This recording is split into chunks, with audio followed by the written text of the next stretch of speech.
वंदे पुरुषोत्तमम। परम प्रेममय श्री श्री ठाकुर जी की वाणी। लोक सेवा प्रबंध बनो पर आदर्श प्रतिष्ठित होकर।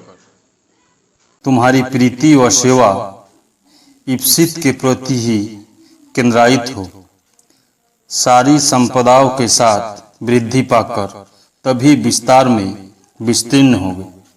तुम्हारी सेवा सर्वप्रथम जिसकी सेवा कर रहे हो उसके मन को बातचीत व व्यवहार के जरिए सुस्त व दीप्त बना दे और साथ ही साथ उसके परीक्षण, परिपोषण व परिपूरण में सचेष्ट होकर चले। ऐसा करने पर आत्म प्रसाद से संदीप्त होगे, सुफल में अभिजीत बनोगे। तृप्त और प्रसन्न करना ही है सेवा की स्वाभाविक अभिव्यक्ति। दक्ष सेवा ही दक्षता प्रसव करती है।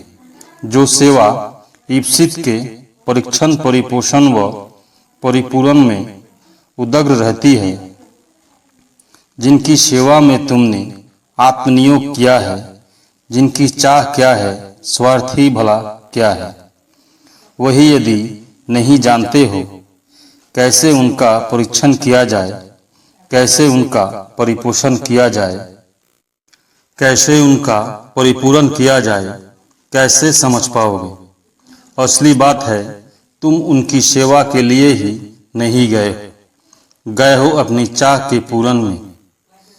कुछ कर नहीं पाते हो, इसीलिए प्रतिपद क्षेत्र में आकृति का दुखड़ा रोते हो। सोचकर देखो ऐसा है या नहीं। सेवा करो किंतु स्वावलंबिता को नष्ट करके नहीं। मनुष्य के मन को छोड़कर सेवा करने मत आओ, तुम्हारी सेवा निरर्थक होगी। जो सेवा संवर्धना का पूर्ण पोषण व परीक्षण नहीं करती, तात्पर्य में वह दुष्ट व दुर्बल है। लोक सेवा प्रवण बनना तो बहुत ही अच्छा है, पर आदर्श प्रतिष्ठित होकर सम्मानयोग पार्थक्य को कायम रखकर विपत्ति से कुछ हद तक रिहाई पा सकते हो।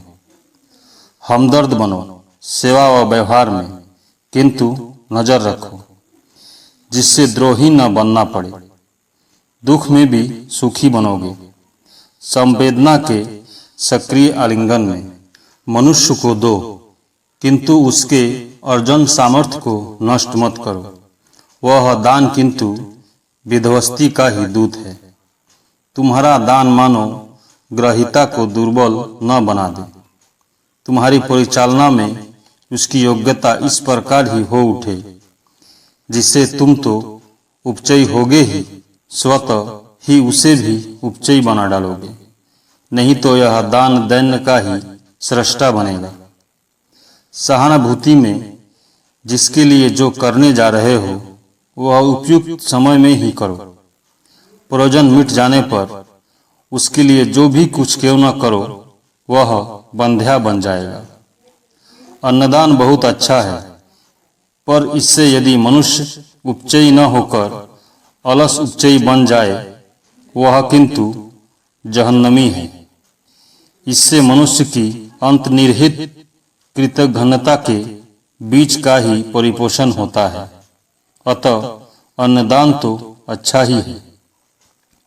यदि इसके साथ धर्मदान कर सको, अर्थात मनुष्य को यदि सत्ता के संरक्षण में उपचय योग बना दो, उपयुक्तानुसार तुम्हें बचना होगा।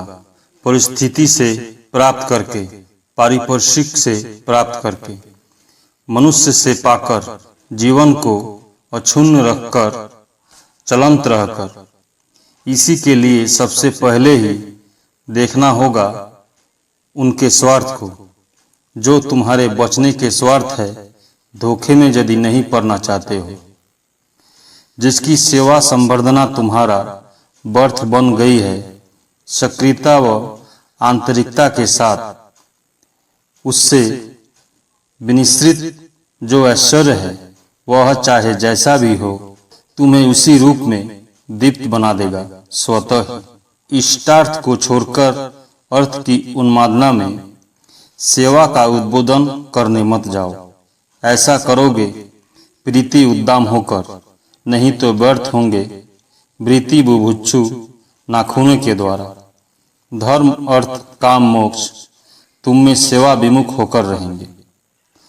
अयोग्यता जहाँ पर है परिपोषित, असंतोष भी है वहाँ उद्दत, किंतु अस्वस्थ या असमर्थ है जो उनके परिपोषित करके योग्य बना देती है धमर्द। वृत्त के सहजात संस्कार में होनी चाहिए पूर्ण प्रवणता, क्षत्रिय के सहजात संस्कार में होनी चाहिए पालन प्रवणता, वैश्य के सहजात संस्कार में होनी चाहिए पोषण प्रवणता, और इस पारस्परिक सहयोगिता के जरिए ही सेवा मूर्त हो उठती है, जो समाज को सत्ता में स्वस्थ बना करके उसे संवर्धना में, उन्नति में संचरणशील बना डालती है। जो मनुष्य दुर्बल व अशक्त जितना अधिक है, सहायता की भी उसे उतनी ही जरूरत है। चर्चा व शुश्रूषा की भी तदनुरूप, मगर श्रद्धा व सम्मान की भूमि कायम रखकर। जिनके द्वारा तुम्हारी सत्ता व सम्मान कायम है, वे यदि प्रवृत्ति या बुद्धि के दोष से कुछ अनुचित भी करे तो सहन करो, उन्हें पराया मत बना दो, प्रिय बनाकर ही रखो। प्रयोजन में उन सबको दो, विपदा में संबल दो, क्षमता मुताबिक सभी प्रकार से ही उन सबों को सहायता करो। सुष्ठु सत्सेवा से और अधिक शक्तिमान बन उठोगे। वे सब तुम्हारे स्वार्थ बन जाएंगे, तुम सब भी स्वभावतः वही बनोगे, उनके निराशा निस्व ही बन जाएगी।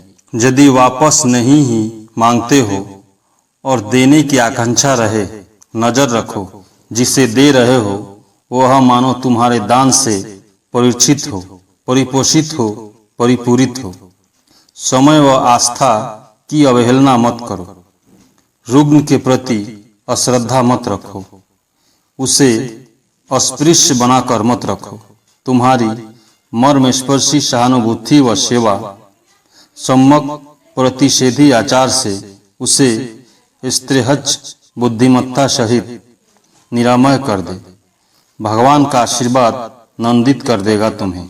तुम्हारा प्रतिषेधी आचार, सेवा, वाक्य, सहानुभूति, स्त्रेहच, कर्म पटुता सर्वतो भाव से मानो भरोसायुक्त ईश्वरयाजी रहे, और उससे रोगी मानो इस प्रकार के प्राणवंत हो उठे ताकि उसकी अंतर्निहित आरोग्य शक्ति व आरोग्य नीति कटाय मधुर होकर आरोग्य के पथ पर ले जाए। और इस प्रकार की रोगी चर्चा ही सार्थक रोगी चर्चा है, ठीक जानो। जो रुग्ण, अशक्त, अपारग है, उन सबों का परिपालन करने में थोड़ा सा भी कुंठित मत हो, मगर तीक्ष्ण दृष्टि रखो उनकी योग्यता की ओर। अवस्था अनुसार उन सबों को योग्यता को बढ़ा दो। जहाँ तक हो परिपोषण में, परिपालन में आदर्श प्राण बना के, आग्रहालुप्त करके सक्रिय बना दो उनको। जो जैसा है उसे वैसा ही करके।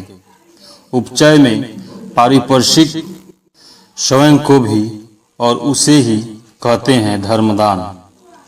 दरिद्र नारायण को सेवा प्रवृत्ति अच्छी ही है, किंतु उस सेवा से यदि प्रति वैशिष्ट में तुम्हारे नारायण षडैश्वर्यशाली न हो उठे तो वह दरअसल तुम्हारे लिए धिक्कार के सिवा और कुछ भी नहीं है। सेवा सार्थक नहीं बन उठती है तब भी शिव ज्ञान से जीव की सेवा करो, उनको शिव भाव से उद्बुद्ध कर दो। वास्तव में चरित्र में, चलन में, कर्म में, प्रति वैशिष्ट तात्पर्य में शिव पूजा तुम्हारी सार्थक हो उठे। शिवत्व की अभिदीपना में यदि तुम में से कोई बड़ा बनना चाहता है तो वह तुम सबों की सेवा करे। जो प्रथम होना चाहता है वह सबों का कृतदास बने। सुना हूँ भगवान यीशु ने ऐसा ही कहा है। ममता मुखर शुभ समर्थनी सेवा आदान प्रदान से आत्मीयता का निबंध है। कुछ देकर ताना देने से टूट जाता है आत्मीयता का नाता, विशेषतः दमभुक्ति से। प्रयोजन विपन्न है जो उनके अनुरोध को यदि तुमने संध्यानुसार सेवानुकंपा से वहन नहीं किया, जान रखो स्वयं की ही प्रवंचना की है। अपने प्रयोजन के समय साधारणतः प्रत्युत्तर में पाओगे भी वही जो बात बात पर विपन्न होते हैं, मगर विपन्न के लिए साध्यानुसार कुछ करते नहीं हैं। सहानुभूति व सेवा का अवदान उनके प्रति कृपण ही हो उठता है स्वभावतः। सेवा अपराध का ही पूर्व राग है।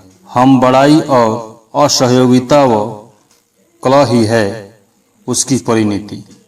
परम प्रेममय श्री ठाकुर। सभी गुरु भाई एवं माँ को जय गुरु।